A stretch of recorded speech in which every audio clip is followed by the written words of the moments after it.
Akshita could not come. Last week also Akshita could not come. क्या हो गया Akshita? Busy with your job?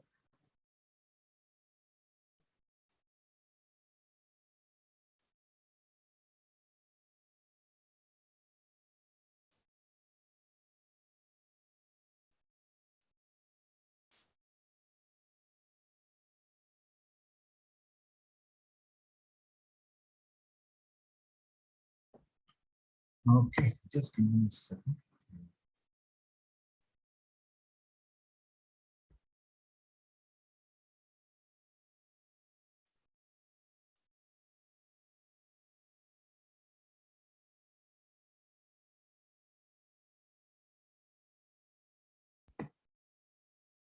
Priyanshu, can you check with Aditi if she's joining? Okay, sir. Checking.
Any news, Priyanshu?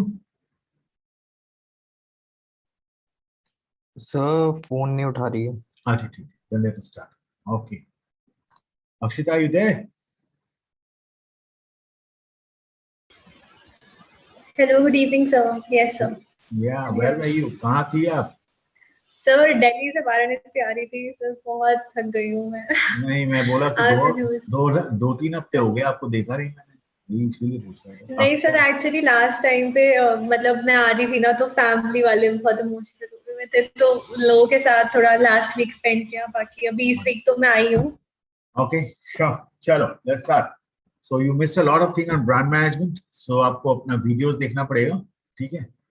And we have covered a lot of things. So today there are 3 more topics left, mainly retail management, a little bit on. I would also touch upon a little bit of marketing finance, and the last one is a little bit of marketing metrics and audit. Okay, so those two would be small chapters, but retail management will be little big chapter, almost 1.5 weeks. आपको अगर मैं 2 हफ्ते 3 हफ्ते लग जाएंगे. and the last week I will take 1 week audit. Okay, so April end, March end, we should be able to finish our maximum 15th of April. ये देखता हूँ। सर एक बार अदिति को कॉल कर लूँ मैं हाँ, तो कर अदिति को लीजिए, भूल रही हूँ। Sir 1 minute.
Any news, Akshita?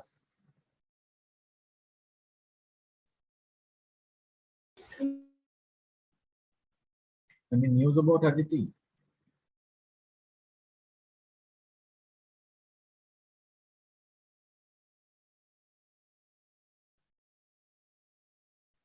Okay, chalo, let's start. So, what is retailing? Retailing encompasses the business activities involved in selling goods and services to consumers for their personal, family, and household use. It includes every sale to the final consumer. तो finally आप जब consumer को बेचते हो, consumer goods particularly consumer को बेचते हो, that whole function is called retail. Okay, so what does it involve? It involves selling of goods and services to the consumer for personal, family, or household use. Okay, so basically consumer goods. It can be a fast-moving consumer good. It can be a consumer durable also. Okay, issues in retailing. Basically, how can we best serve? So when we talk about retailing, here mostly we are talking about the modern trade, organized trade retail. Okay. Also the kirana, they are also retail stores. Also the general trade, they are also retail stores. They are also retail stores. However, mostly we are talking about the modern trade, organized trade, the Bazaar and the Reliance and the DMart and so on and so forth. Okay. So how can we issues in retailing? How can we best serve our customers while earning a fair profit? Okay. So every retailer wants to earn profit, right? So how best can they serve their customers so that they can earn profit? How can we stand out in the highly competitive environment where consumers have so many choices? Okay, there are so many retailers, the consumer has so many choices. If one retailer doesn't give him discount, he will go to the next one. Okay, so there are so many choices in front of the consumers, it becomes a very competitive environment. So how do they survive? The retailers survive there. Low consumer confidence and high savings rate have reduced consumer spending. At the same time, retail competition has increased through increased format blurring, sales of cameras at office supply stores, carpeting and major appliances at home improvement centers, and so on and so forth. So what does it mean? So basically, consumers' confidence has gone low, and high savings rate have reduced consumer spending. Consumers are now saving more. So liquid cash unke paas kam hai to go into shopping, to go into purchases of consumer goods. So they do not have much confidence in the retail space. They want to save more. At the same time, retail में बहुत competition has through increased format blurring. What is increased format blurring? Think about a normal retail store which is a food store. वहां पर जाके अगर आपको apparels मिल जाए, you are really confused. What do I buy here? Have I come to buy food products here, or I am buying apparels? So in office supply store, you go and find cameras and their accessories. Okay, home improvement stores selling carpets and other major appliances. Okay, along with that, you are also selling cameras there. Possibly you are having a restaurant inside. So the format is getting blurred. Pehle ek zamana tha when you know that this is a food store, I will only get food. This is the electronic store, I will only get electronic goods. This is the home furnishing store, I will get home furnishing products. Now, if you go to a home furnishing store and you start getting electronic products there, you of course your purpose get blurred. How can we grow a business while retailing a core of loyal customers? Okay. How can we grow our business? What can I do more to serve my loyal customers so that I can grow for them? Correct? The philosophy retailers can best address these questions by fully understanding and applying the basic principles of retailing as well as the elements of well-structured, systematic, and focused retailing strategy. Okay, so retailing is a science. It's a structured, systematic process. एक जमाने में था किराना दुकान में गया किराना दुकान किसे भी चलाता है, but today it's becoming organized trade. Okay, we say modern trade, it has become an organized, structured trade. Think about a big bazaar, think about a Spencer, think about a more or Reliance. The stores are pretty organized, they're well structured, well merchandised, which is not the same case with small little local kirana stores or even the standalone supermarkets that you have. Sometimes you get standalone supermarkets which have been converted from a kirana store to a supermarket. They have a look of a supermarket, however, they're not that organized like a major supermarket. Okay? They have those aisles, they have those shelves, they have those checkout counter. Okay. They have the POS, point of sales billing counter. However, they are not as structured as a major retailer like a Big Bazaar or a Spencer or a Walmart or a Metro. Okay. So, willingness to adapt is essential for retailers. Willingness to adapt. So, if you see in your own locality today, possibly 10 years ago, if there were 50 kirana stores around or 50 general stores around, general trade stores around, out of them, at least 20 of them has converted themselves. They have adapted to this modern retailing business. They have converted them into small supermarkets called standalone supermarkets. The willingness to adapt is essential because the retail world is changing. If the old school remains there, then the retailers will not survive. They will not be able to make profits. They will not be able to do profitable business in the long run. Okay, and they will start losing customers. They will start losing consumers because consumers will shift to a place which gives them better service, better price, better product assortments, and so on and so forth. So let us see what are they. The ideal candidate for a retailing career.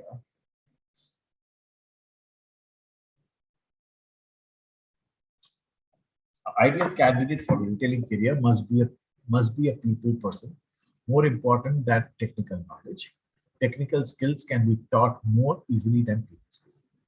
So these retailers, okay, who are going to go into, suppose Akshita, Aditi, Priyanshu wants to get into retailing as a career. They want to join Big Bazaar, they want to join Spencer, they want to join Walmart and so on. So what kind of person they should be? They must be a person with more important technical. They must be people person. They must be more people oriented than having more technical knowledge. Okay. Technical skills can be taught more easily than people skills.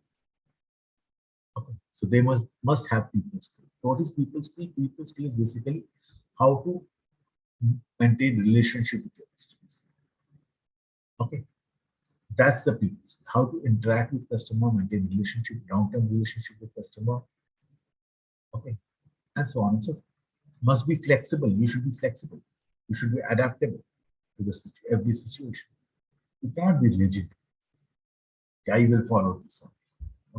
because there are thousands and thousands of different customers coming. Every customer is different. You cannot adopt only one way or one system. You have to be flexible. You cannot be rigid with everybody. Should be decisive. You should be able to take decisions. You should have analytical skills. And finally, you should have stamina.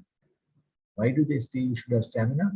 Because retailing is always a long time consuming job, right? Think about a retailer. When does that retailer open? 7 o'clock, 6 o'clock, 5 o'clock in the morning. And when do they end? 10 o'clock, 11 o'clock, 12 o'clock in the evening. It's a long time consuming job, correct? Actually, have you guys seen that?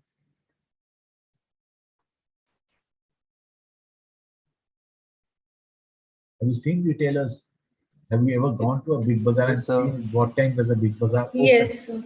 There are people, if you as a consumer might go to a big bazaar at 9 o'clock and see everything open. However, to start that store, those people must be coming to the store, inside the store 7. at 7 o'clock in the morning.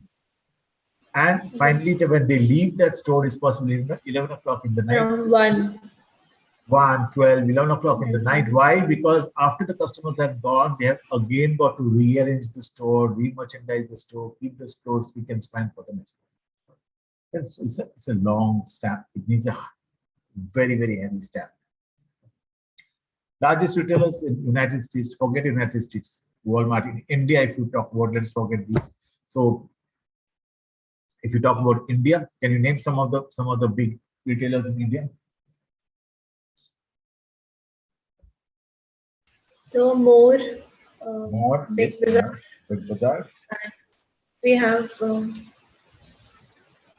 Vijay, so V-Mart. We have V-Mart. V-Mart. Can you name some electronic supermarkets Yes. or electronic retailers? So we have Chroma, Vijay Sales. Yeah, we have got Vijay Sales. We have got Chroma. We have got Reliance Electronics. Yes, so Reliance. We have got Reliance Retail, normal retail also. Okay. We have got Walmart. We have got Metro, who are wholesalers, organized wholesalers. Okay. Yes. Okay. So a typical channel of distribution is from a manufacturer to a wholesaler, to a retailer, to a finance consumer. So this wholesaler is an intermediary. Intermediary, it can be a wholesaler, it can be a distributor also. It can be a stockist also.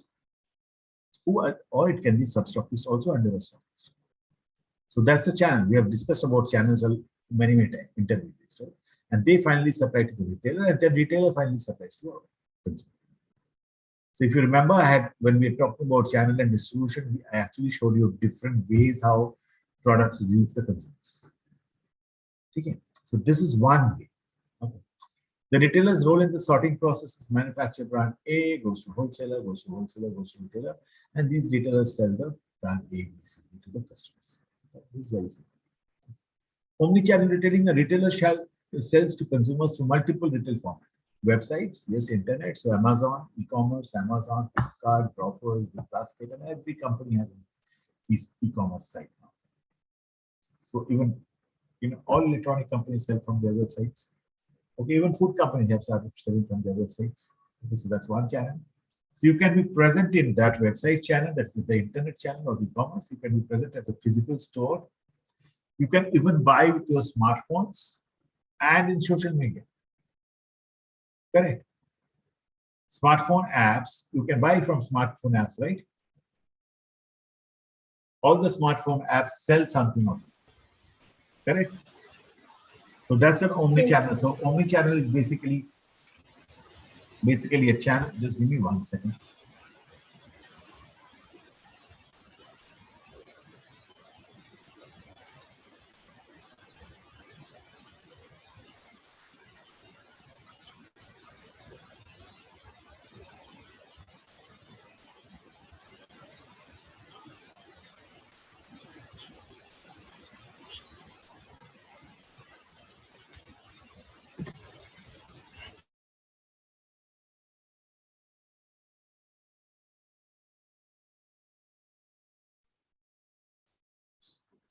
So omni-channel is basically multiple channels, not only one कि मैं जाके physical retail store में बेच रहा हूं. Okay, there is a website or in e-commerce there is a smartphone apps where you can sell through social media, you can do everything.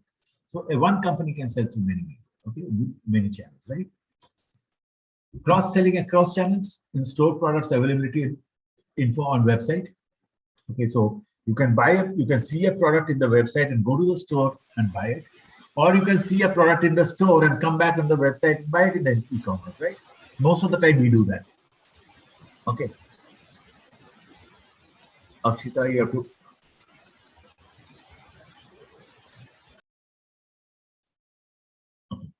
Consistent pricing in all channels.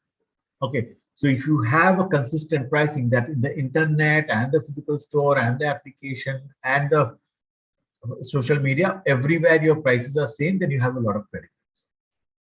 You can have a lot of trust and confidence of the consumers, correct? Can buy and return products regardless of channel. So people have confidence and trust on those kind of companies who, regardless of channel, whether it be website, e-commerce purchase, or a physical retail store purchase, or a social media purchase or an application purchase, everywhere you can buy and return products. Then consumers have a lot of confidence, a lot of trust. Role of each channel: store, try on, easy to return, fast availability. Don't only think about consumer goods, think about all kind of goods. Think about electronic goods, think about apparels and dresses. Okay, think about eyeglasses. Think about any product: food product, personal care product, hygiene product, apparels, electronics, electrical appliances. If you have a store where you can have a trial, where you can return easily, where you can have fast availability, whenever I need, I go there and find it. When you can compare offerings, okay, this product in this store is at this price, these are the offers there, and the other one, the offers are different. When you can compare price, these are the roles of a store. Okay, they should be giving you a trial, they should be giving you return facility, availability, and finally you can compare the offerings. Website stores, e-commerce, 24/7 you can buy. Product information is available there. Product reviews by customers, personalization there. And personalization means customization sometimes. Okay, tailor-made assortments based on past purchases. So if you go to Amazon or you go to Grofers and Big Basket, on the basis of your historical purchase data, what you buy every month, every week, or every fortnight, they will have an assortment ready for you. That last week, and even Amazon or Grofers or Big Basket, they will give you, this was your last purchase, would you like to purchase it again? Have you seen that?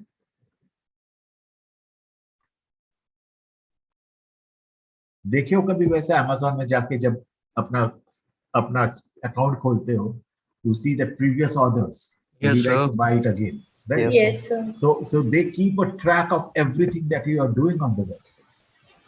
24/7, whatever you're buying, what price you are buying, what assortment you're buying, what kind of products you're buying regularly, and they will suggest your purchase. Okay.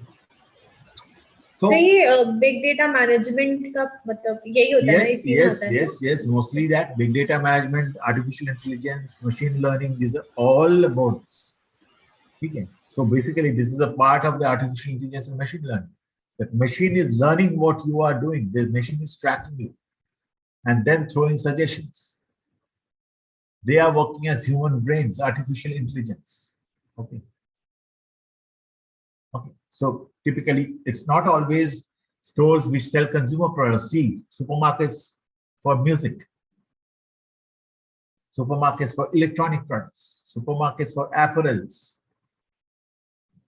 Okay, and everything and anything, everything and anything actually has supermarkets organized to it. Okay. Even if you go to suppose you are going to a what is this company जो greeting cards बेचता है? Archie's. Okay, you go to Akshita, you have to unmute yourself. You have to mute. Okay. If you go to Archie's initially were small shops, small retail shops. Today, Archie's have become supermarkets for not only greeting cards, They have got all sorts of cards. They have got flowers. They have got gift items, everything. And they have made each one of their stores a look, giving it a look of a supermarket. Okay, very, very organized stores. Okay. Distribution types, exclusive. Suppliers make agreements with one or few retailers, designating such retailers as the only ones to carry certain brands or products within a specific geography. Very, very, live example is Apple. Apple exclusive stores. You must have seen there's something called Imagine and there's something called NASA. These are the two exclusive retailers of Apple. One in the north and west, the other one in the south and east. They do not sell anything other than the Apple products. So these retailers are exclusive retailers. Then there are intensive retailers. You are selling that product across to every retailer possibly, as many retailers as possible. And there are selective retailers. You only give, suppose your Apple has iPhone, iPad, AirPod, etc., MacBook, iMac, everything. You're only giving selective, only iPhone to certain retailers, not the other products. That's selective retail. You're only giving MacBook to certain retailers. Okay. Or MacBook and iMac as computers to certain retailers to sell. They don't sell iPhones or iPads. Okay, so that's selective. Selective of products. Selection of products. Exclusive is exclusiveness of the retailer. That you are going to sell my products only. But in selective, you are going to sell out of my products only these two products. And intensive is go and sell everywhere. Exclusive versus intensive. Exclusive distribution fate of retailer is tied to the manufacturer's success. Retailer has no free rider concerns. Retailer has less price competition. Manufacturer is better assured of high level of customer support. So that particular retailer who has exclusive distribution, he doesn't have any competition to sell. So he is tied up with the main principal company. So either Apple or Samsung or whatever name. Okay. So in that case, even the car dealers are exclusive retailers. One car dealer doesn't sell other cars other than that particular brand. Hyundai बेचता है तो he only sells Hyundai. Maruti, then he only sells Maruti. So his fate, his growth, his profitability, everything depends on the manufacturer. Success. His success story depends on the manufacturer's success. In intensive distribution, manufacturer is better assured of maximizing sales. Manufacturer can go and sell anywhere to any number of retailers. So manufacturer can grow as much as possible. He can earn revenues as much as possible. Retailers face strong competition for price and service intra-type because every company is coming and selling to all retailers, as many retailers as possible. So competition is very, very high. In exclusive distributions, competition is low. Okay. So comparing distribution types, exclusive, intensive, selective, number of retailers are low when you have an exclusive distribution. When you have an intensive distribution, number of retailers are highest. When you have a selective distribution, number of retailers are medium. Potential for conflict, exclusive distribution, you do not have much conflict, you do not have competition, you do not have conflict. You do not, in intensive distribution, conflict chances are very high. Because you have competition, you are selling to many retailers. So one retailer can fight with the other on price, on service, and within the retailers. Within the retailer, there can be competition of different products. So there can be conflict. In selective distribution, the conflict is medium. Everything is medium. Support from supplier is the highest for exclusive distribution. I am a Bajaj motorbike distributor and I am an exclusive distributor. I don't a retailer. I don't sell any other Honda or Yamaha or Suzuki. I only sell Bajaj. So company supports me maximum. In intensive distributors, छोटे retailers होते हैं motorbikes पे, they are not exclusive company dealers. There are many retailers of motorbikes who sell many brands. their company supports are not very high because the company knows they are selling competition also, not very high support is good. In selective distribution, there is medium support. Okay, because they do not sell Bajaj scooters, they only sell Bajaj 2 motorbikes. So still company gives them a little bit of moderate support. Okay? Suppliers sales are the lowest in exclusive distribution because in exclusive distribution you can only sell your product and it's only one outlet out of many. So your sales would obviously be low. In intensive distribution, supplier as a manufacturer, your sales is very because you're selling in many outlets. So you have avenues of sales. And in selective distribution, obviously smart because you're selling just a couple of products there. So your volumes, your revenues is moderate. Retailers brand selection. Retailers brand selection is lowest in exclusive because they do not have any choice. Whatever company gives them, they have to sell that. They cannot select brands. Intensive distribution, when too many retailers manufacturers sells to too many retailers and all the manufacturers sells to all the retailers, then retailers can say, I won't sell this brand, I can select this brand, I won't sell this SKU, I will only sell this SKU. So brand selection is highest by retailers only when there is an intensive distribution. Selective distribution again, already there are less number of products, why should the retailers choose among them? Sorry. Product and image. So exclusive, basically in exclusive distribution, your image is highest because I am the exclusive retailer for Apple. I am the exclusive retailer for BMW cars. I am the exclusive retailer for Levi jeans. So my image is the highest. For other retailers, image doesn't matter because they are selling too many products. So their image is the lowest there. The product image is the lowest there. So why we Wrangler, we this, Y, X, Y, Z, everything. So image is the lowest. And in selective distribution, they still have a moderate image because they have selective products to sell. It's something like, brand, I won't say brand factory, but yes, brand factory possibly is one where Levi would go and give them only 2 products to sell. Okay. Competition among retailers. Exclusive retailers do not have any competition, so the competition is closed. Intensive distribution has many competitors, not only one retailer and the next retailer competes. Within the retailer, the products compete. In selective distribution, again, is moderate. Okay, did you guys understand this chart?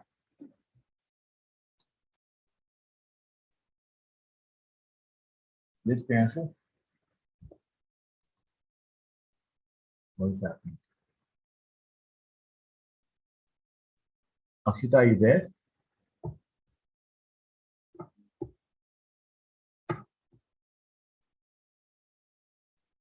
Priyanshu, can you hear me?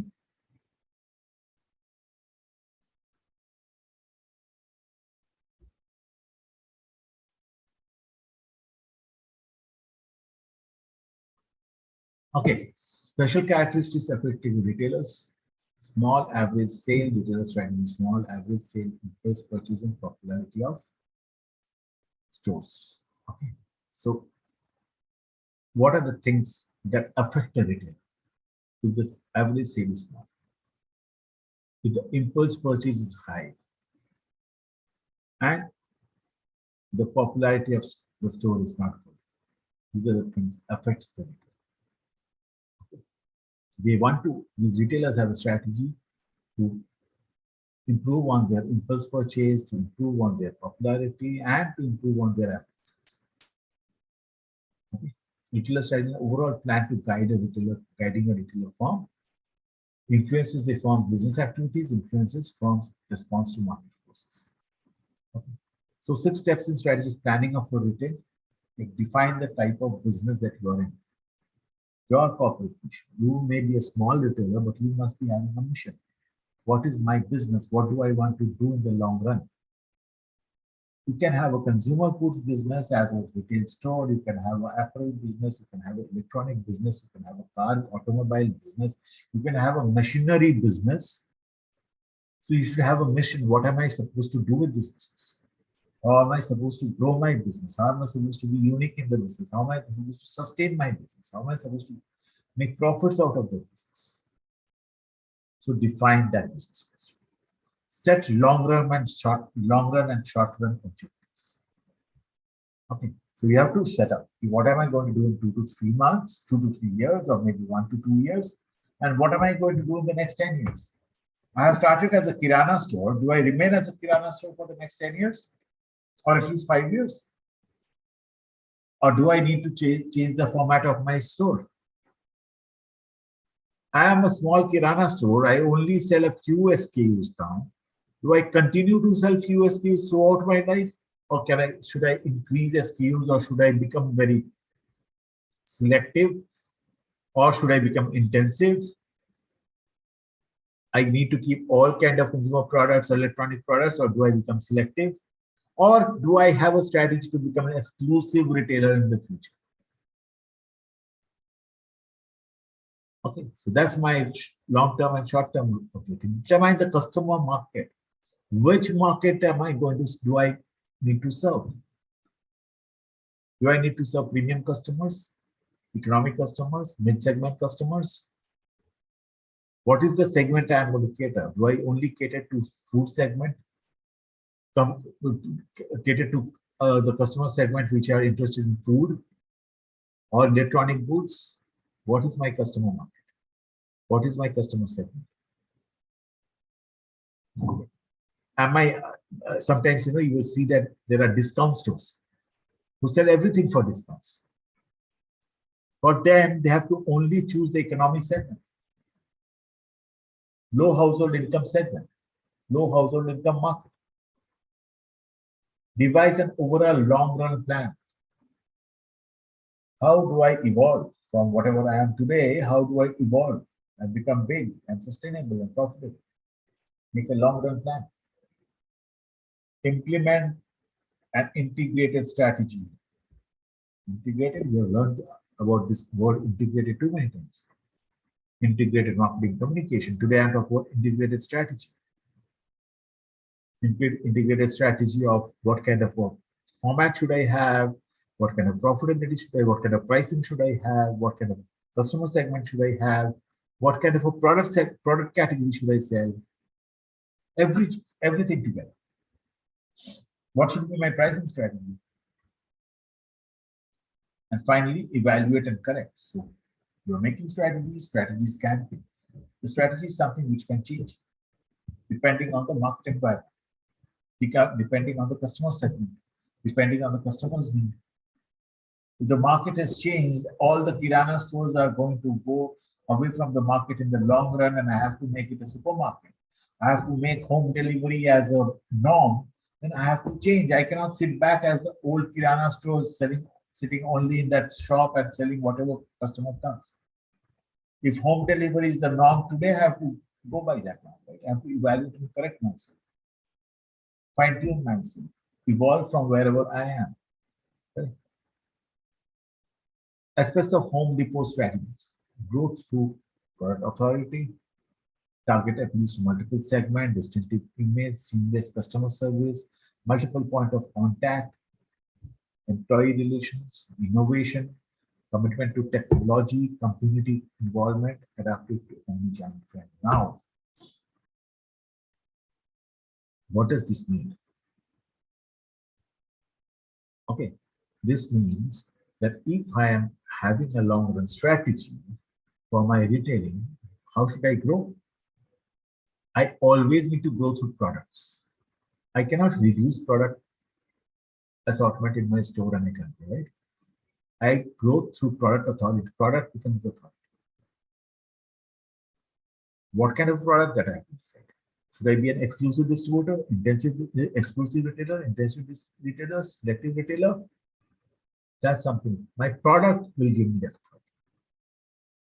Do I serve to multiple segments of customers I need, who have different household income, different age group, different demographics, different geography, different psychography, different behavioral characteristics? What is my distinctive image? Does Big Bazaar's image and Reliance Retail's image, are they same? No. Is Chroma's image and Reliance Electronics remain same? No. What is that uniqueness in my image? Do I have a seamless customer service? Does customer praise me for my service? Do I have multiple point of contact? Today, do I have my retail chain that people have multiple point of contact? Do I have omni-channel so that consumers can have multiple point of contact? How is my employee relationship? Are my employees happy? If I have happy employees, they will make happy customers. Do I have innovation strategies to innovate and renovate to make something new? Do I have that strategy? Because more and more innovation I have, I can attract more and more consumers, customers. Do I have commitment to technology? कभी-कभी ऐसा होता है, stores do not want to accept technology. अभी भी, खाता में बैठ के लिखते हैं and do their business. World has changed. World is moving very fast with technology. Have I adapted to that? Am I committed to doing it? The next generation of businessmen who are coming into the market, they are all techno savvy. The father may be still writing his, accounts in the paper in a piece of paper. The next generation, his son is coming and trying to put a computer and a POS system, point of sale system, billing system, accounting system in that. Community involvement. So everything around me, the community involvement, do I have that? Adaptive to omni-channel trends. Channels trends are changing. People are becoming adaptive. A retailer like Reliance has web presence, web internet e-commerce. They have physical stores. They have applications to sell. And they also have social media to sell. Okay, so are we adapting? These are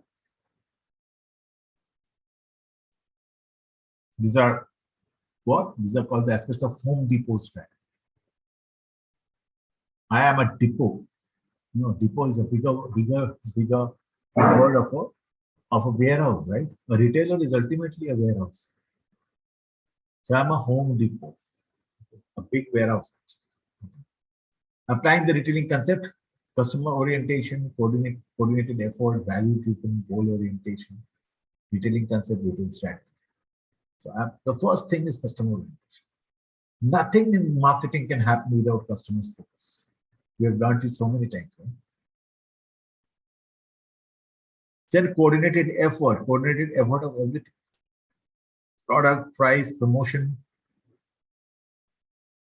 selling, channels, distribution, value-driven.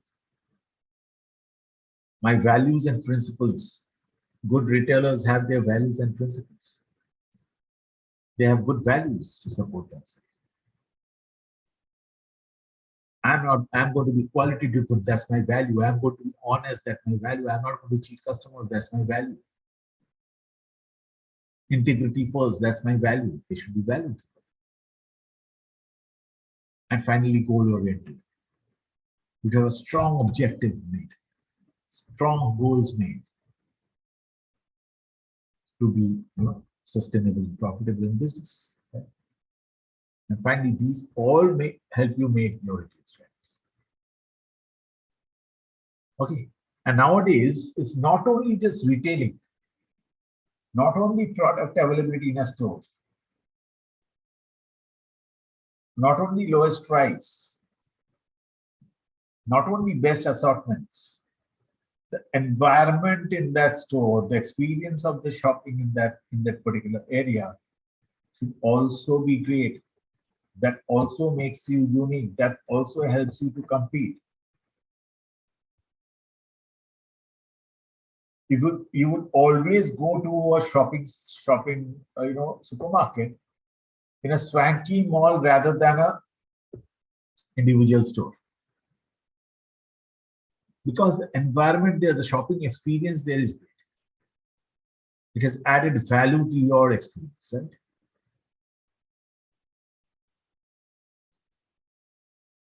The store of the future, please click to view. Let us see what it says.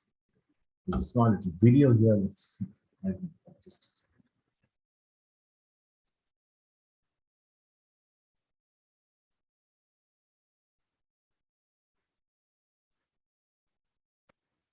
The way we shop is changing.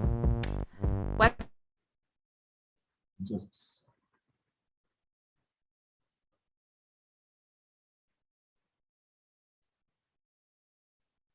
a second.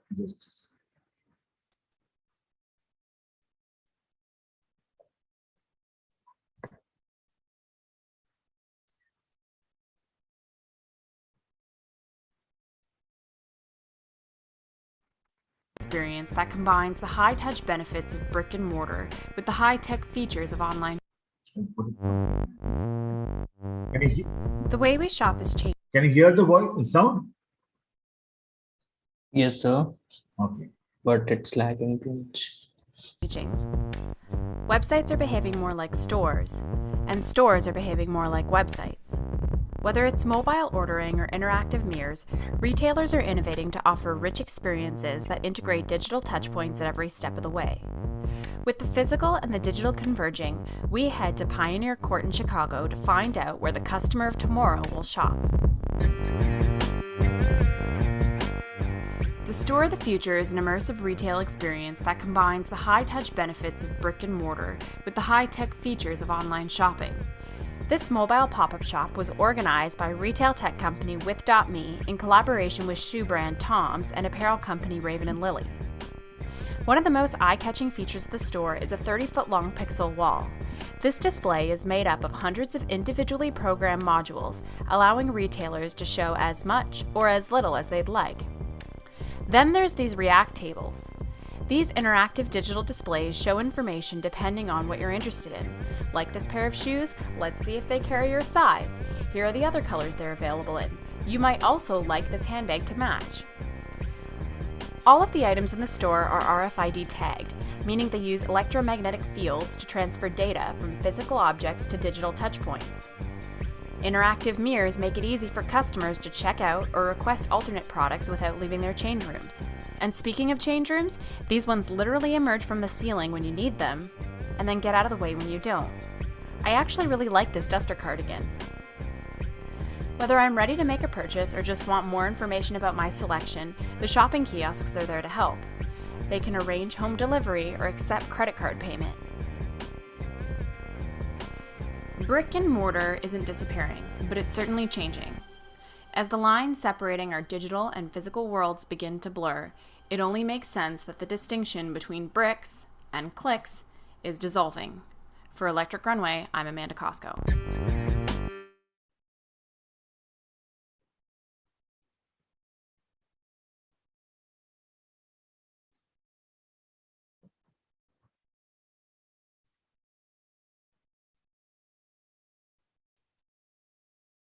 The retail world is changing. It's changing very, very fast.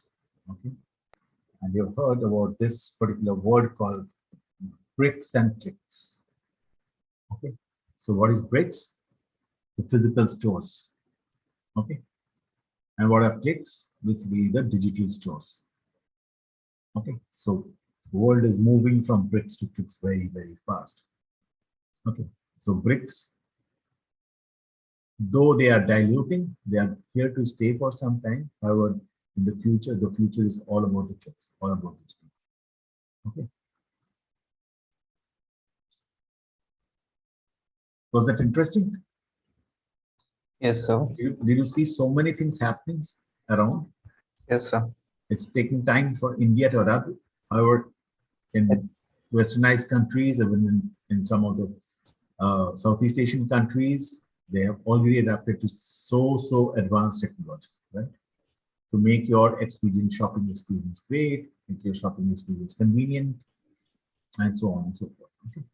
So customer service activities undertaken by a retailer in conjunction with the basic goods and services it sells. These include store hours, parking, shopper friendliness, credit acceptance, salespeople. These are all part of your customer service when you're going for shopping, when you're going for retail shopping. You need to have good, convenient store hours. Okay, it should not be that the store is closed in the afternoon. No. If the store is there, when a physical store, you would expect it to be open when it's your time. It's conveniently your time. You can go in the afternoon, you can go in the evening, possibly not in late nights. It should have a parking. Okay, shopper friendliness. The store's design and store's merchandising and store's product, visibility should be shopper friendly. You should not be doing a, what is that game called? What treasure hunting in a shop. Chupa hua hai and you are going on hunting about the product. No, it should not be like that. Shopper friendliness should be there. Okay, the aisles, the shelves, the ambience, the lightings, the environment should overall give a very, very friendly touch to it. Okay. Credit acceptance. That shop where you're going, they should be accepting credit for you. Salespeople should be friendly. Inside the shop, if they are salespeople, they cannot be rude to the customers, right? They need to be friendly. They need to be able to make good relationship. They should have people skills, right? That's what customer service along with shopper experience. And this overall adds to shopper experience. A customer respect checklist. Do we trust our customers? Do we stand behind what we sell? Is keeping commitments to customers important to our company? Do we have value customer time? Do we value customer time? Do we communicate with customers respectfully? Do we treat all customers with respect? Do we thank customers for their business? So many questions. If we do that, we are really respecting our customers, and every customer expects a respect. Right? Am I right? Every customer expects a respect. He may be a rich person, he may be a poor guy. When he's going to buy something, he expects a respect. Correct? Customer service lesson, Richard Branson and Virgin Airlines. Let's see this one. So,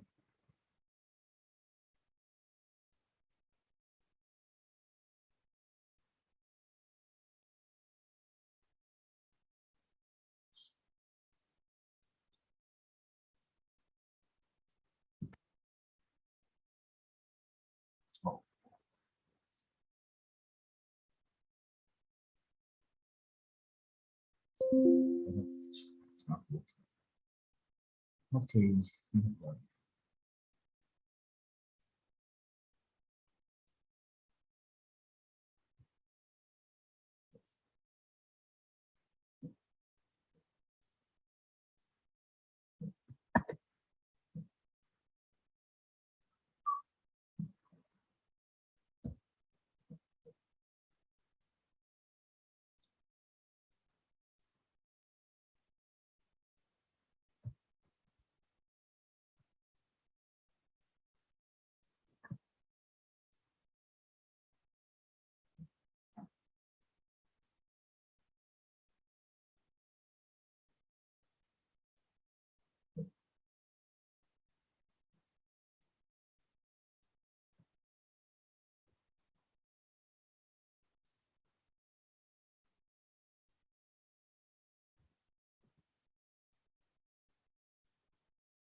He's worried about data security. He's paying online for the first time. And she too has passwords to protect. That's why we've got their back by providing ThinkShield security feature in our devices. Happy, engaged, and empowered employees. Can you see the video? Yes, sir. And you can hear the Yes, voice? yes. Go above and beyond to satisfy the customer. That's one lesson I learned from spending a day with a very famous CEO who has built a brand many consider the gold standard in customer service, Virgin Group founder Sir Richard Branson. I accompany Richard Branson on Virgin America's first flight from Los Angeles to Las Vegas. It's a new route for the airline. Virgin America had just been named the top domestic U.S. airline in the United States based on quality. So I looked at this as an opportunity with Richard Branson, Virgin America CEO David Cush, and its employees to understand the secrets behind their exceptional customer service experience. I learned 7 lessons that all leaders can and should adopt if they hope to build successful companies.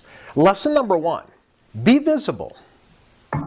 Richard Branson says, a good leader doesn't get stuck behind a desk. Branson is always on the move, meeting employees, talking to cabin crews, and soliciting feedback from passengers. He's constantly asking for their opinions, and he keeps a notebook of the ideas and the feedback he's received.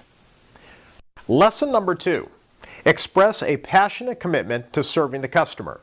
Customer service starts at the top, and it certainly does in the case of Virgin America. Both Branson and Virgin America CEO David Cush believe that a superior customer experience is the key ingredient to success in a competitive global economy, regardless of the Yeah, look, anybody can sell a cup of coffee. Anybody can buy a physical aeroplane, and we all buy the planes from the same manufacturers, so Boeing or Airbus. So, but they're the different stops. I mean, if you fly on the Virgin plane, whether it's Virgin Atlantic, Virgin America, Virgin Australia, you're going to have a completely different experience than if you. What is the difference, the differentiation between Virgin America and all of these other domestic airlines that we see here? And I know it's more than the in-flight entertainment. I know it's more than the Wi-Fi. I think, in my opinion, it's got to be the customer service. Am I wrong? Everything in the end comes down to customer service and the people who are serving you, and whether they're proud of the company. And the only way that you can actually have people working on in a company that are proud of it is if you give them the tools, give them every little detail. The details, according to Branson, are Virgin America's features and amenities such as new planes, mood lighting, leather seats, and in-flight entertainment, which leads us to lesson 3. Your company's employees are its greatest asset. According to Branson, features and amenities might entice customers to try your product once, but it's the quality of the interaction they have with your people that encourages them to return. Companies. Is customer service really the differentiator moving forward? Look, I think that. I mean, all right, let's give you an example. When we started Virgin Atlantic 30 years ago, we had one 747 competing with airlines that had an average of 300 planes each. Every single one of those airlines have gone bankrupt because they didn't have customer service. They had might, but they didn't have customer service. So customer service is everything in the end. Lesson number 4. Hire people who have the Virgin attitude. Virgin America is very selective, hiring only about 1 out of 100 people who apply. Those who make it are competent, friendly, and committed to providing customers with a superior level of service. We look for people who are, number 1, positive, number 2, are friendly, and just have a good outlook on life, and who see things, glass half full people.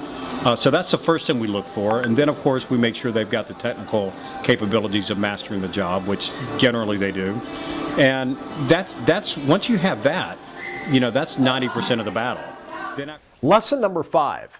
Empower your employees to make every experience great.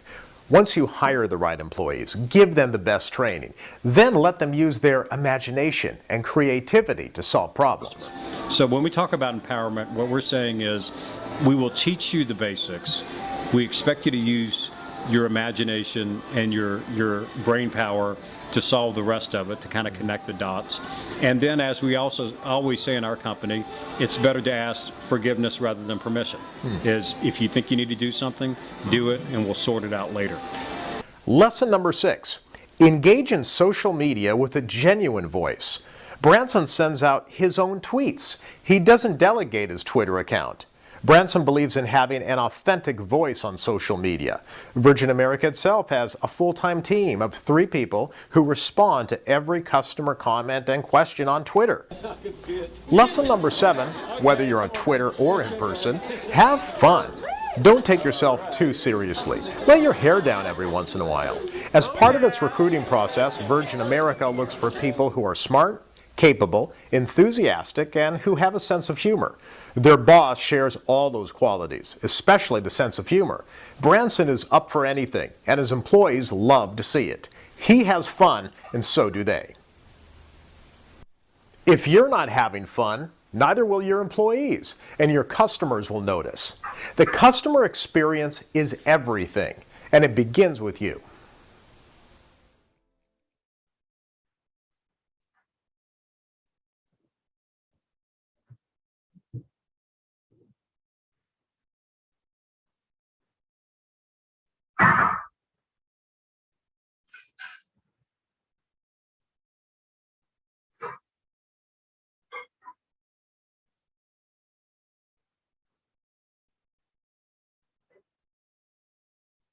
Did you guys like it? Yes, sir. Okay. So do one. It's 8:05. Take a 10 minutes break and come back. Sure, sir.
Priyanshu, Akshita, you back? Yes, sir.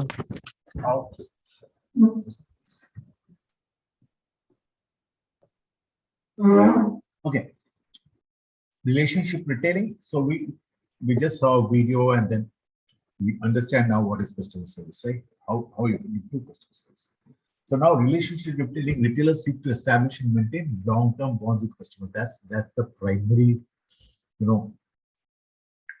job of a retailers. There's a primary job of a seller. And retailers are sellers, right? To keep a relationship with customers means you are trying to make that customer a loyal customer, rather than act as if each sales transaction is a completely new account. It's not one sale that matters. It's a long-term relationship that matters, so that the customer keeps coming back.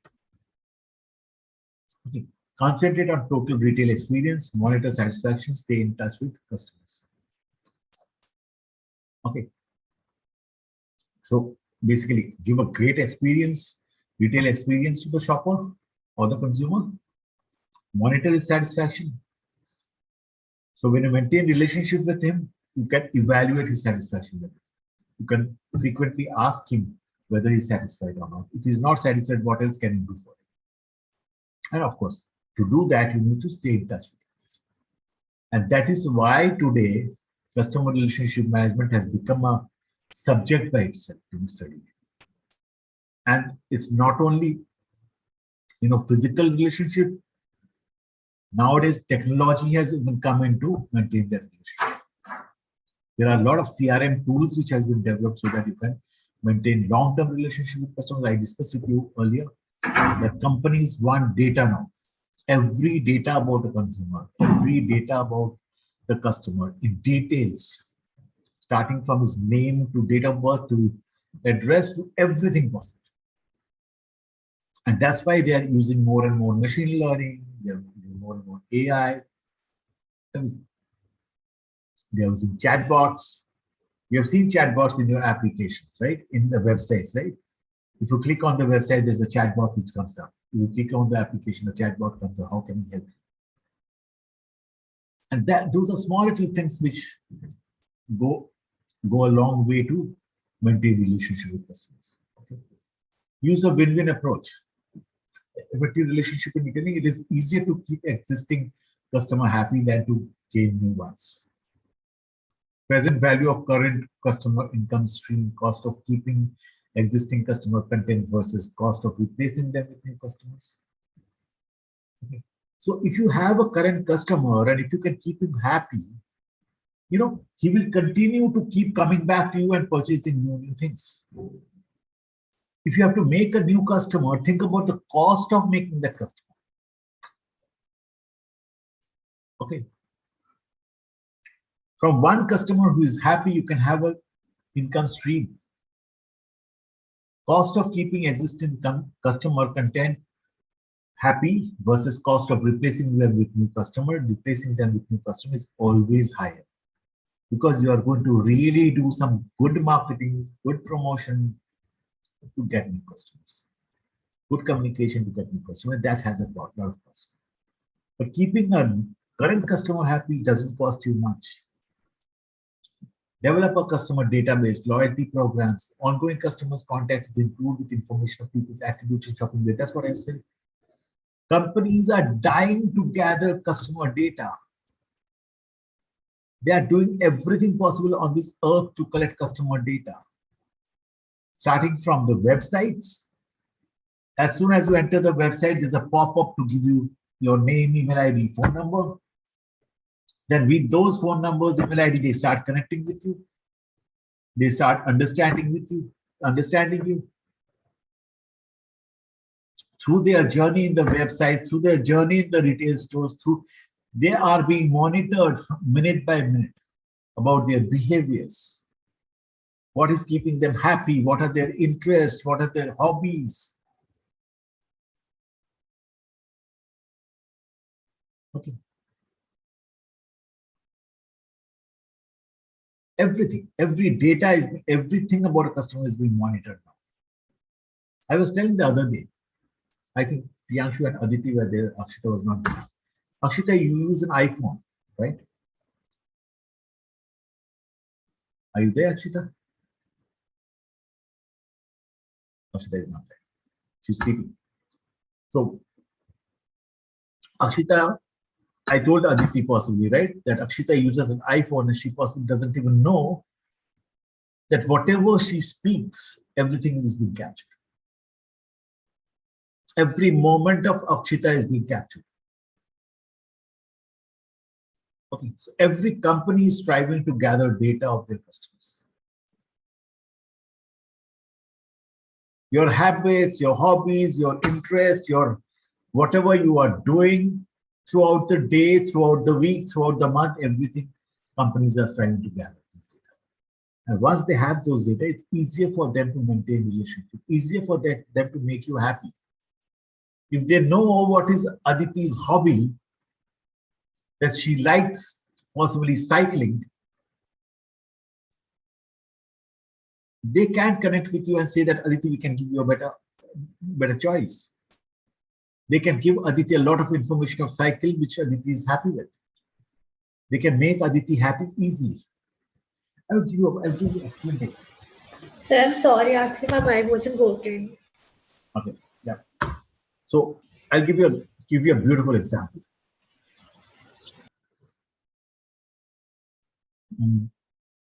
There is a retailer called Target in US. They are in some parts of Europe also. Okay, a modern trade retailer like यहाँ पर बाजार है. वैसे Target is a retailer. Aldi is a retailer. So Target is a very, very big retailer in US. So one fine morning, a father of a child who is around 13 to 14 years old girl sees a courier coming at his house. And this gentleman takes the courier packet. It's in the name of his daughter.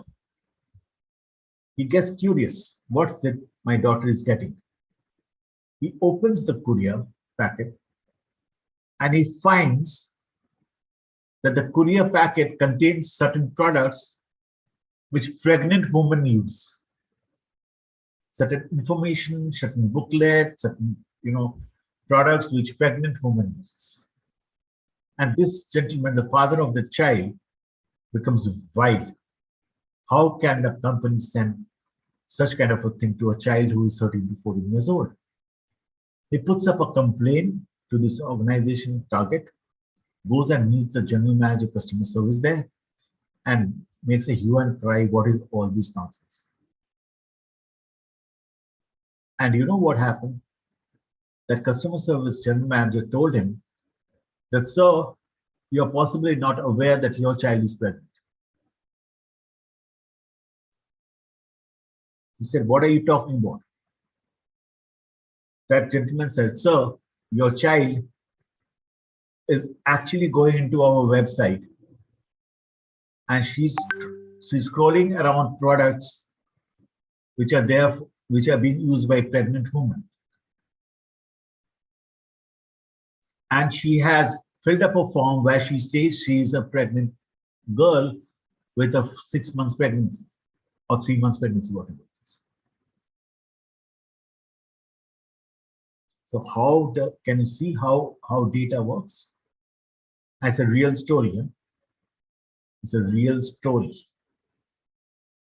Everything is being noticed and captured. Our website, Jesse Ghusogera, is pretty weird. Huh? It's pretty weird. It's actually scary.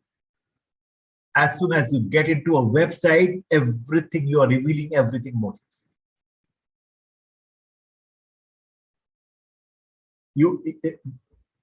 If you learn someday about digital marketing, I'm not going to teach you that.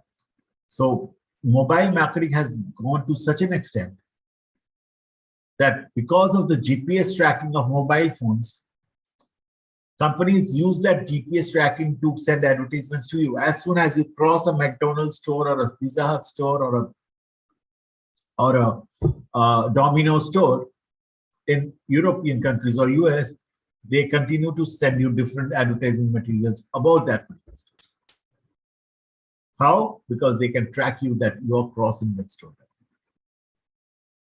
As soon as you enter a supermarket, they start sending you different offers and promotions of different products that's there in the supermarket. And not only that, because there are omni channels, Big Bazaar or Reliance or suppose Target or Aldi, they have omni channels. They also have websites. They also have e-commerce, and they know what Aditi is surfing in that e-commerce. What is Aditi's interest or what is Priyanshu's interest? As soon as you get into that physical store, they will start sending you, advertisements of those kind of products that you have surfed in the website or in your mobile application. That's what integrated marketing is all about.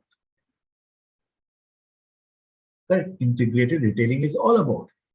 You are connecting with the consumer at every touch point. Okay. So be careful, guys. It's good to surf websites, but you are revealing more and more about yourself. And you can't control it. Let me tell you, Akshita, Aditi, and Priyanshu, you can't control it. आप कुछ नहीं कर सकते. It's a Frankenstein that we are slowly developing. The IT world is actually developing Frankensteins around us. Okay. Relationship management among retailers and suppliers. Disagreement may occur in the following areas: channel conflict, control over channel, profit allocation, number of competing retailers. Okay. So relationship management among retailers and suppliers. If I am a supplier, I work with Unilevers, okay, and there are retailers. There has to be a relationship between these two. Company has to maintain a relationship with your retailer. And there are often reasons for conflict in the channel. Conflict, horizontal conflicts between one retailer and the other retailer. ठीक है, वो सस्ते में बेच रहा है, वो under cutting कर रहा है, and उसके पास वो बाहर से माल ला रहा है, वो होलसेल से माल ला रहा है, and so on and so forth. And vertical the conflicts. Conflict with the company, conflict with the distributor is called vertical conflicts. Control over channel, private labels. Retailers are making their own private label. What is private label? Can you give me an example of private label?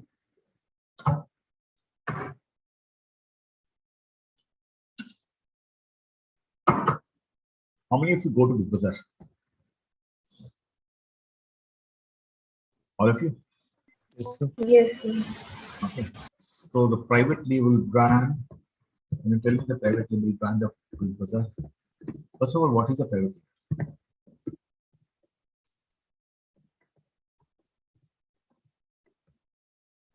Yeah.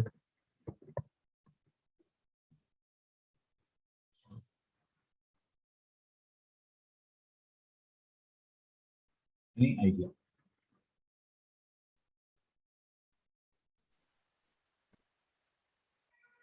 Have you seen the product called Tasty Treat in Big Bazaar?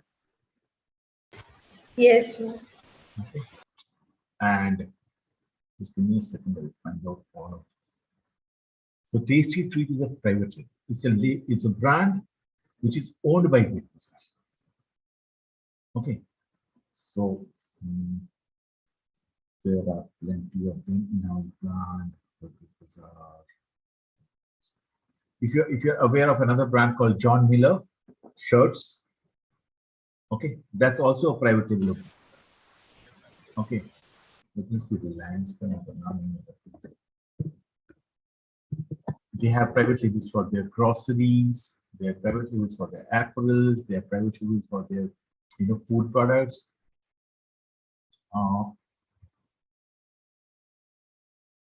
Spencer's got to be outside. So private labels are basically brands which are owned by that company. Okay, owned by the retailer like Spencer or More or Big Bazaar. They own those brands. They make those brands. Suppose food products. Okay, suppose food products like sauces. तो Maggi sauce भी बेचता है, किसान sauce भी बेचता है और अपना एक ब्रांड टेस्टी ट्रीट सॉसेस करके एक ब्रांड लेकर आता है. Why do they get those brands? What is the purpose of a private label? The purpose of a private label is that first of all they get more profits. Okay, because they do not have to share the profit with the company or the distributor. अपना brand है, मैं खुद बना रहा हूँ, the total profit is mine. Second thing is, they have more control because they have private label. They have more control on their own consumers who are purchasing their private labels. Okay, they have data of those consumers. They have data of. They can interact with those consumers. They can maintain relationship with those consumers, and overall, the business grows with that private label profit, sustainable. Okay, so profit allocation. Okay, control over channel. Okay.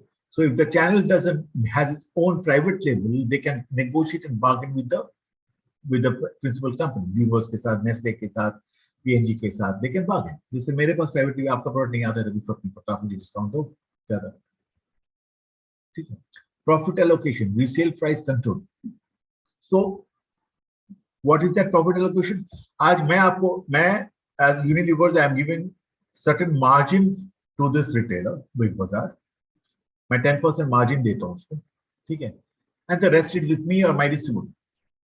So that retailer always try to squeeze the principal company. नहीं आप मुझे 10% दोगे तो नहीं होगा, आप मुझे 15%. मैं अपने स्टोर में प्रोडक्ट रखूंगा, उसका डिस्प्ले का पैसा दो. मैं प्रोडक्ट लिस्ट करूंगा, उसके लिए पैसा दो. So retailer always negotiation bargains with company to get more profit, squeeze more profit. Number of competing retailers. So just like you said, Big Bazaar hai, More hai, D-Mart hai, Spencer hai, and so on and so forth. Many of them. Each one of them are competing. Most of them are intensive because they can sell any product anytime from any company. Okay. Then there are of course exclusive and selective also. So if they're exclusive, they don't need to worry much because exclusive retailers के भी competition होते हैं दूसरे exclusive retailer के साथ. Selective retailers के competition क्या होता है कि वो उस बड़े कंपनी का 2 ही प्रोडक्ट बेच रहा है, 4 प्रोडक्ट बेच रहा है, बाकी प्रोडक्ट नहीं बेच रहा है, वहां पर कंपटीशन है. The consumers come and go because he's only having some selected products. And intensive distributor के एक दूसरे से distribution का एक दूसरे retailer से competition. Spencer competes with Big Bazaar competes with DMart, mostly on prices, mostly on assortments of products that they are keeping consumers, whatever consumers require. Product display.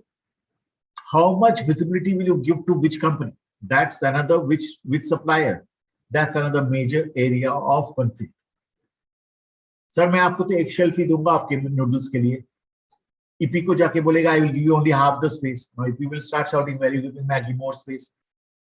Amul को बोलेगा sir I will give you one full shelf for your Amul milk, and then they will go to another company and say I will give you the full shelf, give me more money.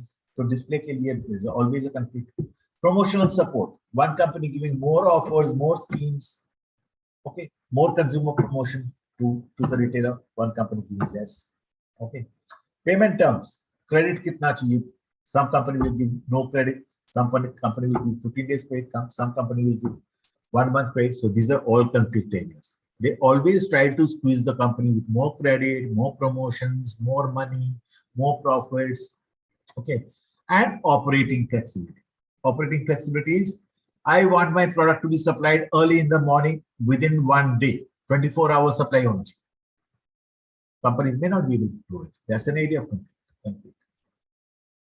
Okay. I want all products operating flexibility में और एक बहुत important चीज आता है कि return of stocks. I want 100% damaged stock to be returned. Companies will say no. Only expired stocks we can return. We will not take back broken bottles, rat in packets.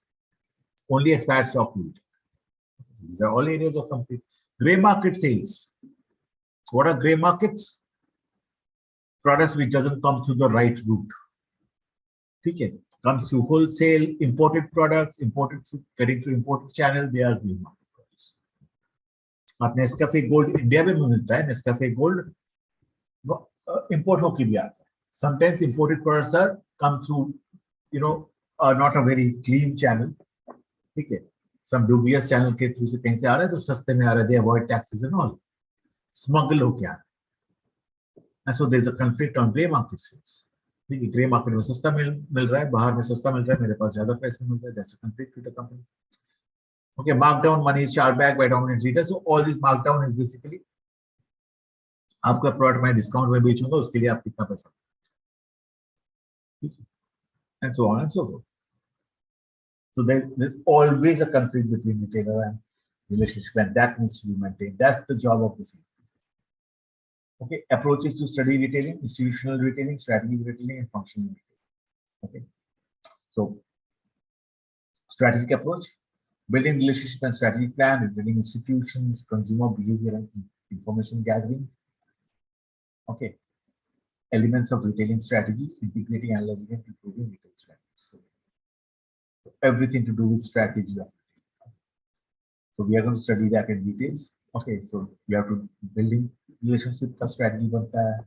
How do I build relationship with my customer, my principal company? Retailing institutions. What are the different kind of institutions that I can make out of it? Consumer behaviors and information gathering. How do I do that?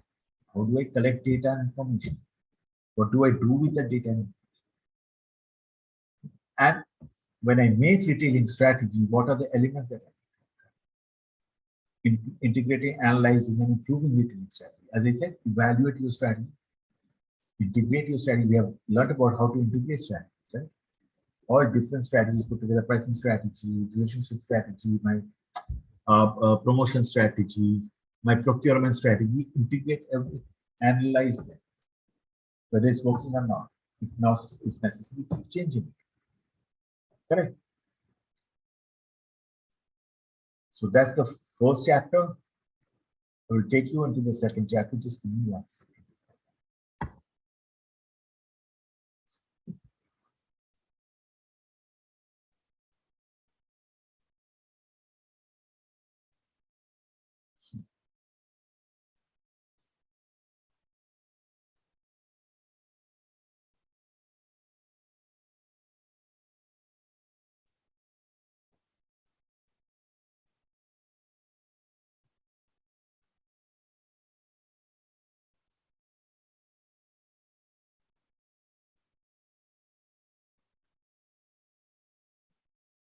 आज अदिति को क्या हो गया, देर क्या हो गया?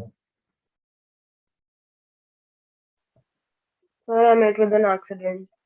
Met with an accident. What happened? I can see in your band in your hand. क्या हो गया? स्कूटर चला रही थी? हाँ, स्कूटी है. There was this mini auto वाला नहीं होता जो सामान रखा होता है. हाँ बनारस में बारिश हुई है. हाँ. तो उसकी गाड़ी स्किड की और जो आगे का शीशा होता है उन लोगों का वो पूरा मेरे हाथ में फंस गया है. Oh my, oh my, oh my. So क्या कटकुटा गया? क्या हुआ? टूटा, कट गया, क्या हुआ? टूटा नहीं है, कटा नहीं है, पैर में लगी है कटने वाला और हाथ तो पूरा मोच हो जाया है. Solid. Oh shit. Oh, that's bad news. कभी हुआ ये?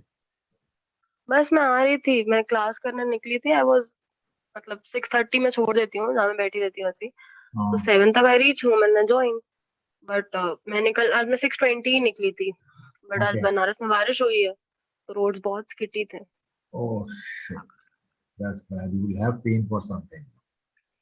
दवाई लिया कुछ भी? या माय मॉम वाज पिस्ड कि तू ही नहीं चला रही होगी. मैंने बोला नहीं मेरी गलती नहीं थी. पाँव में मोच आ गई क्या? हाँ, कटा है. बस हल्दी चूना लगाओ. That's a bad news. मैं वही सोच रहा था, अदिति तो देर होता नहीं. Okay.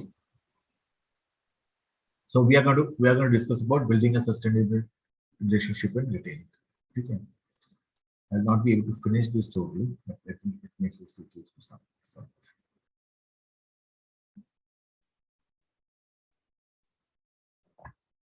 Okay. Okay. So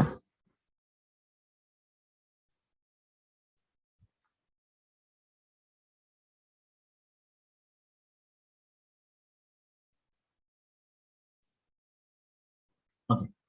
So definition of value. We have learned about this earlier. Okay. Result plus quality process, price plus customer access cost. Value is equal to result plus quality process, price plus customer access cost. Okay. This is nothing complicated. What does that product give you? And what is the quality of that product? What is the benefit of that product? What is the advantages of the product, the features of that product? That's what you get out of the product. Right? As I said, the values are the features, advantages, and benefits of the product. And that can only be delivered through quality, right? If it's if there is suppose I'm selling this pen, I'm selling that pen. Both the pen have certain features, advantages, and benefits. Along with that, there's one more aspect of both the pencils. Each one of them have a refill, an ink, a plastic or metal body, and whatever. Lekin, there is one more aspect of that product which will tell you what is the value of the product, which is called the quality. We often say this is value for money. Why? Because it has the benefits and it has the features, the advantages and benefits, which is worth the price. Okay, and it also has quality. Okay, and what is that price? The price is the price of that product and the cost that the customer pays to get that product.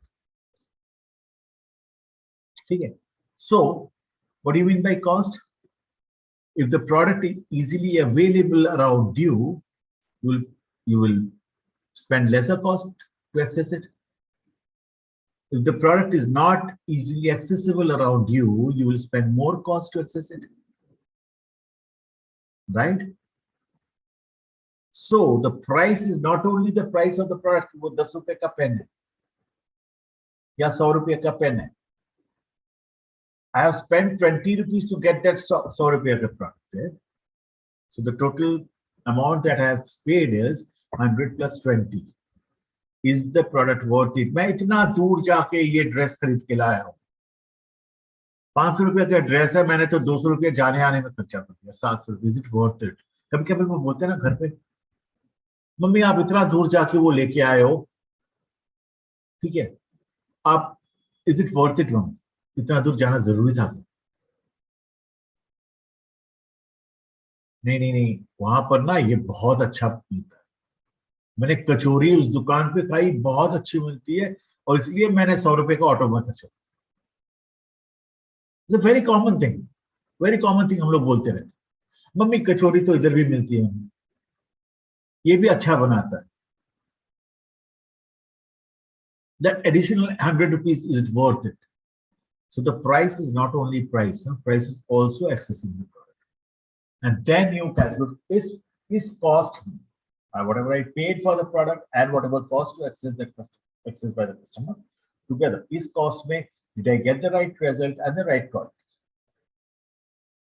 Did I get the right features, advantages, and benefit along with the product? Sir? Yeah, there was this request, sir, ki when you will teach us this value wala thing, no, adding value to a product, increasing its features, advantage, and benefits, and how it satiates the need of a consumer. So I want to study how do you actually price a product, strategies of pricing, and value addition. में pricing का क्या role होता है? Okay. If you that's can. interesting. That's interesting. Only thing that then, yeah, ठीक है, I'll remember.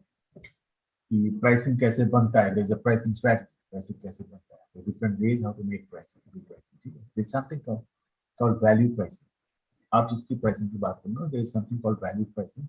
इसमें हम क्या करते हैं, we go to consumers and we tell them ये इसके बारे में हम लोग पहले भी बात कर चुके हैं, and we ask them that this product has this features. I go to a consumer, I go to 100 consumers and tell them that this is OnePlus T phone, which has dual camera, dual SIM, this has 5.6 inches screen, this has this has that, these are the 10 features it has. And each feature has this advantage and this benefit. And we tell the consumer, what would you pay for each feature? Advantage and benefit.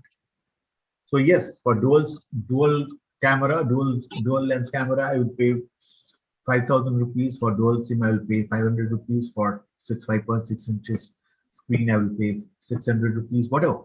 So total comes to the consumers, all the 100 consumers, 1,000 consumers survey किया, सबने बोला इसका average pricing इतना होना चाहिए, 10,000 रुपये. So there can be two ways. You can either make the price lower than that, or you're making the price higher than that. If you do not do this kind of value pricing, what can happen is you're making a pricing according to your choice of cost plus pricing. कि मैं इतना profit करना चाहता हूँ या मेरा cost 100 rupees है, मैं 10% प्रॉफिट करना चाहता हूँ, so my cost price should be 110, or for every unit price I want to earn 30 rupees extra. So my price cost is 100 rupees, मैं 30 rupees add करता हूँ, 130 rupees is the price. That 130 rupees, whether it's right price, that I will check with value pricing. It can be overpriced. 130 rupees मैं बोल रहा हूँ because I have added a percentage margin or absolute margin there. Does the consumer feel that? Consumer may feel, no, my product is 110 rupees worth. So if I am overpriced, it's not good for the consumers, not good for sales. If I can be underpriced also. My product's cost is 100, price is 110 rupees, and consumers feel that it should be 200 rupees. Does the consumer actually feels that ever? Many times. कम पैसा खर्चा करने में किसको problem होगी? नहीं, problem company को होगी ना, because company is selling at lower price. Company but the consumer will never have an issue, no? Consumer को आप ऐसा तो नहीं बोल रहा हूँ कि इस प्रोडक्ट का प्राइस क्या, आपको आप डिफरेंट फीचर्स एडवांटेज को तोड़ रहे हो. यू आर टेलिंग कि these are the 15 features of this product, 15 advantages, 15 benefits. Each of them consumer starts giving a value.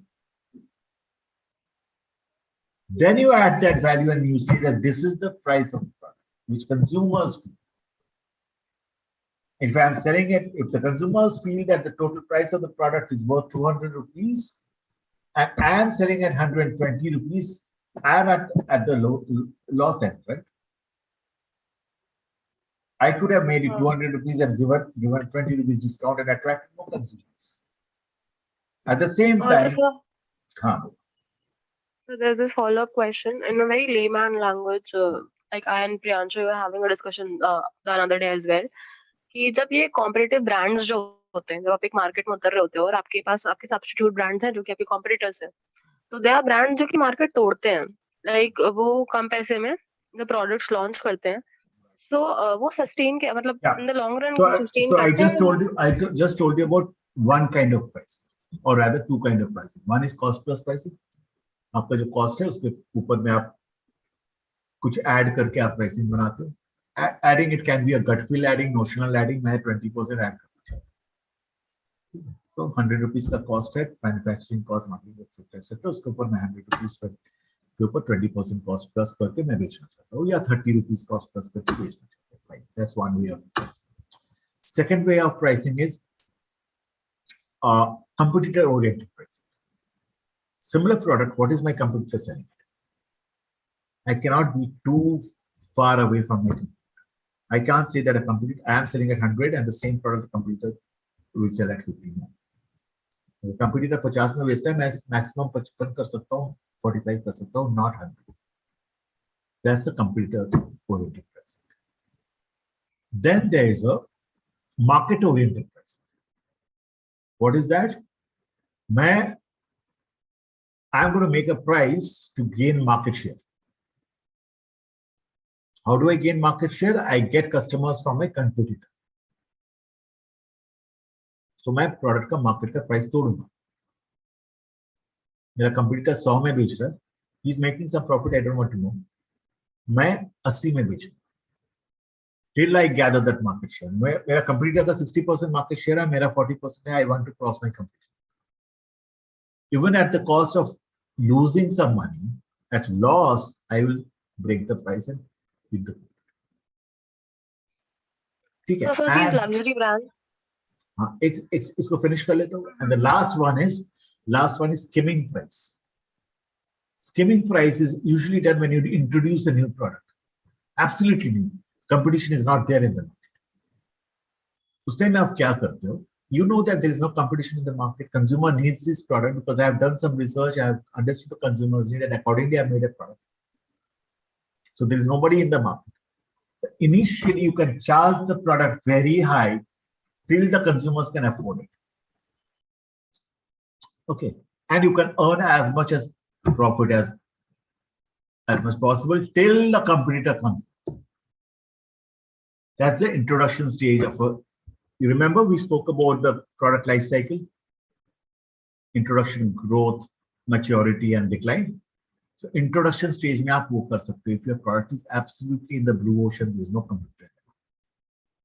Because consumer has to come and buy it till they can afford it. So till they can afford it, you can put that price. Until unless the competition comes. Just then competition आ जाएगा, you have to start lowering.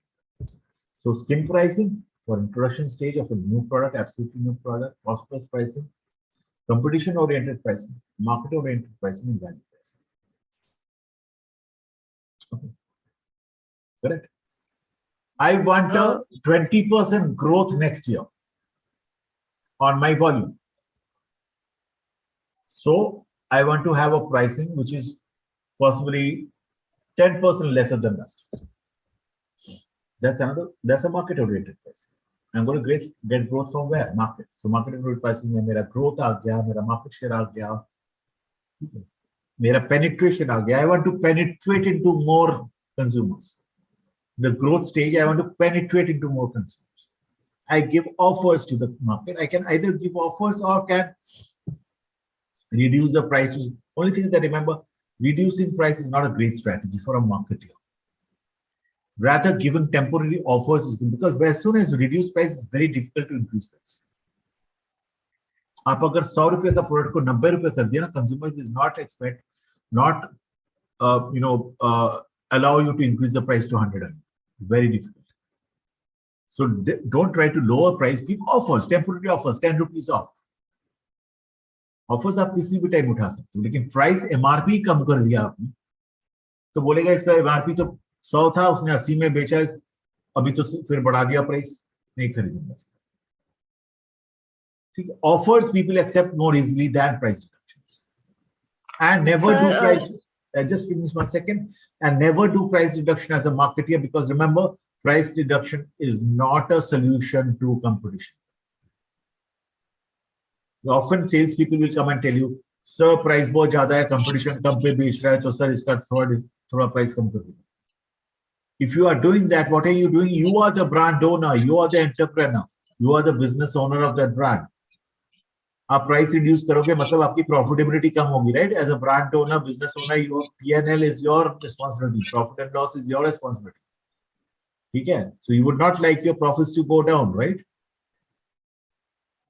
You can give promotion in the market, but do not reduce price. So if there's a situation when your sales team comes and says ki boss price reduce kar do, competition price reduce kar raha hai, that means you have not communicated to your consumers the worth of your product, the value of your product rightly. This product advantages kya hai, benefits kya hai, how is it different to your company? The day customers understand that this product is really different to the consumer, I am ready to pay. Okay. Okay, so I've given. Sir जैसे Surf Excel है तो matric समझ लेते हैं, ठीक है, 40 रुपए का आ रहा होगा अगर हाइपोथेटिकली, तो जो वो 35 करते हैं क्रॉस बना के, वो ऑफर होता है या फिर प्राइस रिडक्शन होता है? ऑफर जैसे जैसे क्रॉस बना के पैकेट के ऊपर कुछ लिख के करते हैं. एमआरपी जब तक चेंज नहीं करते, एमआरपी पे क्रॉस लिख के चेंज किया, ठीक है, टेम्पोररी चेंज किया, fine, that's also an offer. ठीक है, कि वो ऊपर भी लिखते हैं, ठीक है, नीचे जब क्रॉस करते हैं 10 रुपया कम करके एमआरपी डालते हैं, ठीक है, ऊपर भी लिखते हैं 10 रुपीज ऑफ पैकेजिंग के ऊपर, that's an offer, that's a promotion. But usually companies would not just reduce the price MRP काट के 100 रुपया का MRP नहीं करते without putting this as an offer, 10 rupees off. नहीं करेंगे, करते नहीं. It's a very bad practice. If somebody does, it's a very bad practice. Okay. So there's this one more question. I was actually surfing through these luxury brands of watches. जैसे Rolex हो गई, Omega हो गई, Cartier हो गई, इतनी सारी घड़ियां हैं. जब ये अपनी प्राइसिंग कर रही होती होंगी, तो इनको तो वैल्यू प्लस कॉस्ट करना नहीं होता होगा, because they're already brands. इनको कॉस्ट प्लस प्राइसिंग करते ही नहीं है, ये तो इमेज प्राइसिंग करते हैं. There is something called image pricing. Image pricing, okay. BMW, Audi, Mercedes, Porsche, Maybach, ठीक है, या Rolex या Omega, these have image pricing. ठीक है, your Louis Vuitton and Chanel have image pricing. Cost doesn't matter there. People are trying to buy a Chanel purse. मैं 5,000 भी करूंगा, एक 200 रुपये का प्रोडक्ट, क्वालिटी अच्छा है, people are ready to pay. There's something called image pricing that the brand demands. Some brands have such a high image in the market. They have to build that image. ऐसे नहीं बना वो image. They have the brand image बनाने के लिए बहुत कसरत करनी पड़ती है. You have to initially start associating with your customers. You have to make them confident, trustworthy. They should feel that this company is worth paying. Their design, they are different, they are unique. बहुत सारे things होते हैं एक brand बनाने के लिए. एक brand उस लेवल पे बन गया, then you charge image pricing. Whatever product you come, you charge image pricing. BMW आज कोई भी कार लाएगा, कोई भी प्राइसिंग करेगा, people would be ready to pay. They don't go and bargain there. मुझे 1 लाख रुपया कम करके. आज रोल्स रॉयस जो खरीदने जाएगा, it's a BMW car. Do you think they will bargain? मुझे 1 लाख रुपया कम करके दो, या ये इसमें ये फीचर है क्या, वो फीचर है क्या, वो बेनिफिट है क्या, कोई पूछता है नहीं. इस इमेज, मैं एक रोल्स रॉयस खरीदा हूँ, मैं एक पोर्शे खरीदा हूँ, मैं एक मेबैक खरीदा हूँ. It's an image. People don't go and bargain. People don't go and look at the price actually. उसका इमेज से ही उसका प्राइस बन जाता है. वो वैल्यू प्राइसिंग वैसी नहीं, वहां पर value pricing, cost plus pricing, skimming pricing कुछ नहीं. That's a different sort of pricing. ठीक है. आज when I talk about, suppose when I talk about alcohol, people say that Johnny Walker Blue Label is one of the, is the most premium whiskey in the world. Malt, single malt Scotch whiskey. Those people don't even care the price. 15,000, 20,000, 25,000, 30,000, पूरा image pricing. Alcohol is alcohol, यार. जो alcohol बनाते हैं वो जानते हैं what alcohol is. लेकिन just because it's Johnny Walker Blue Label, any price is okay. Image price, something like that. Okay, so did you get an idea of what value is all about? I gave you a snippet of pricing. Hope you understood how do we do pricing. Okay.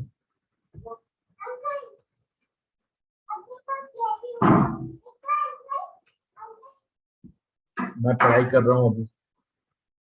Books लाए हो? आप books लेके आओ पहले, slate pencil books लेके आओ.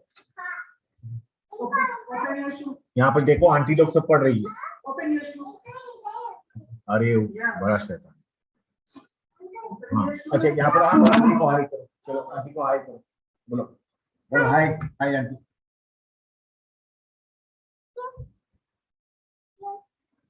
बस हो गया. Okay, so what's the time? 9:05. So I'll finish this slide.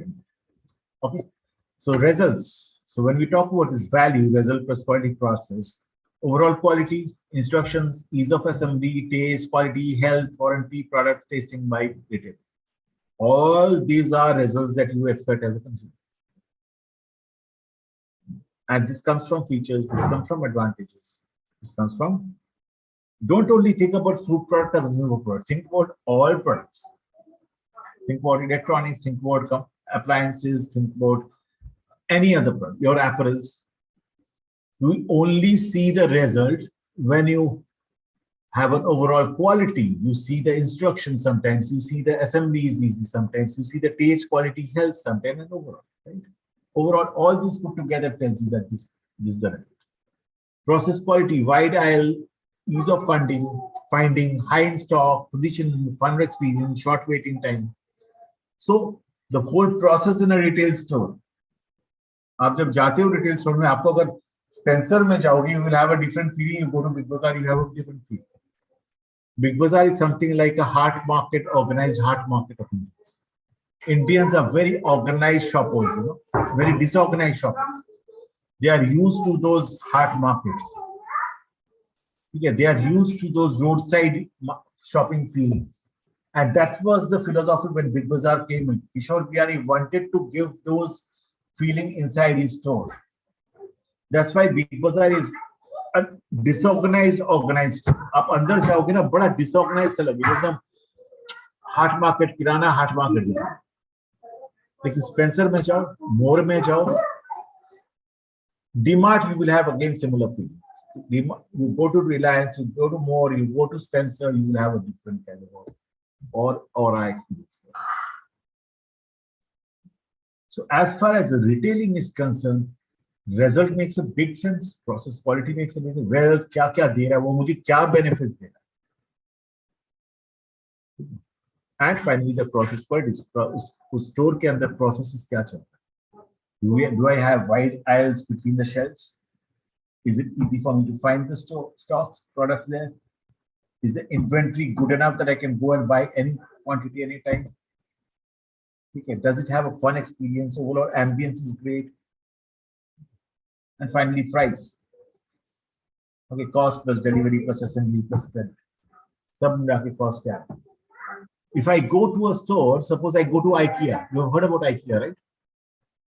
If I go to IKEA and IKEA tells me that this is the lowest price product, we give you free delivery, free assembly of your furniture, and we also give you credit.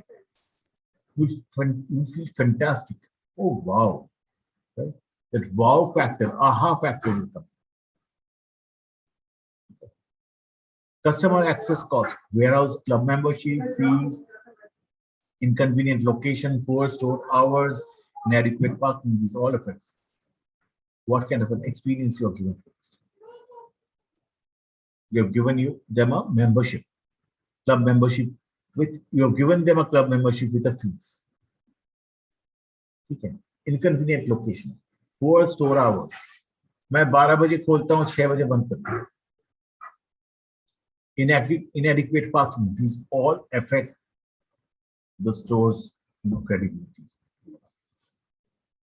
आप इस warehouse, इस store पे आके खरीद सकते हो, आपको membership देना पड़ेगा. Rubbish. Okay. Okay, so I'll stop here today. Okay. We'll come back again next week. I finish this chapter next week. Okay. How much is left in this chapter? Oh, we are just in the 4th slide. No problem. Okay. So we'll come back tomorrow and finish the rest of it. So all of us, any questions?